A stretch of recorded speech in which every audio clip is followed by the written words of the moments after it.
It's such a great atmosphere here, and I love the red of the walls, and I love the fact that you've gone to this immense effort to make the neon signs and the way that all the marketing works online. It's fantastic.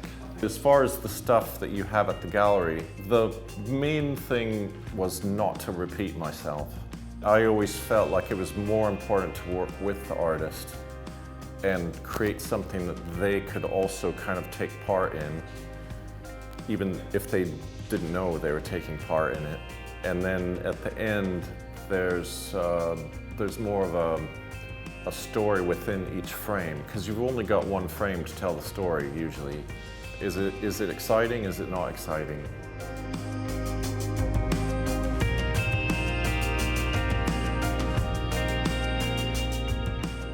That was taken in 2006 in Amsterdam, and it was when he was doing his first solo record called The Eraser.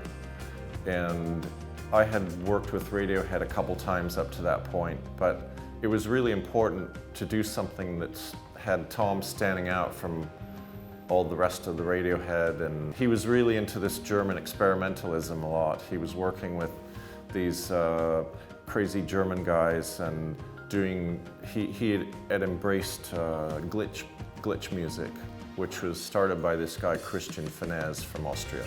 But what he did was he did this glitch pop, rock, techno stuff, but with melody and soul to it. So that's what sets him apart from everyone else. He just knows what a good tune is. So somehow it had to reflect, and I just made it up as I went along, to be honest. We got the black and white cover for Mojo, which is him in a Burberry raincoat with the collar pulled up, and he's got his head down, but he's looking at the camera.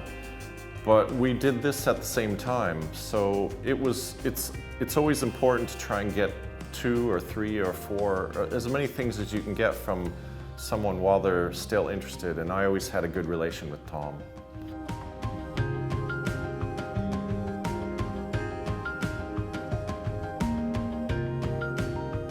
I bought the plastic model in Los Angeles of, it's supposed to be the spaceship that landed in Area 51, and I found it at a hobby store, and I built it and then photographed it at different angles to then put in Photoshop after.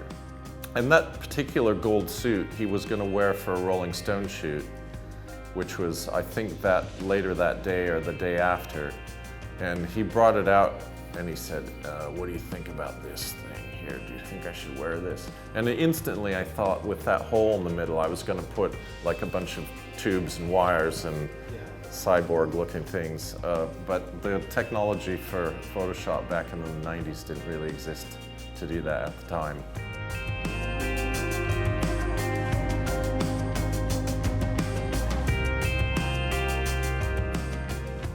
After I moved from my bed sit back in the 80s, I moved to a small apartment in Primrose Hill. And so one night I walked into the Lansdowne, which is a gastro pub. That was a new thing too back then. This was 92, 93. And I saw him sat there. So I used to do these little freebie books that I'd give to people.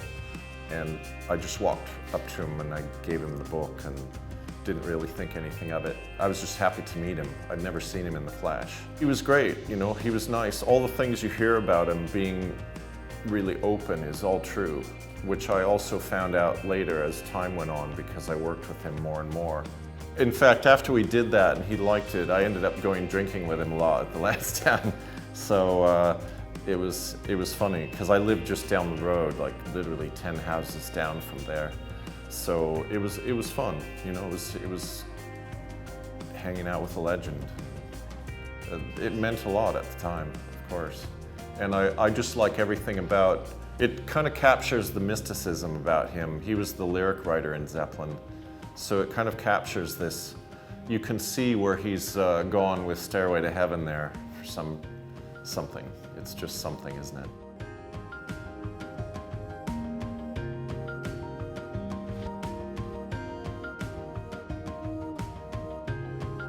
It's pure rock and roll stuff, yeah.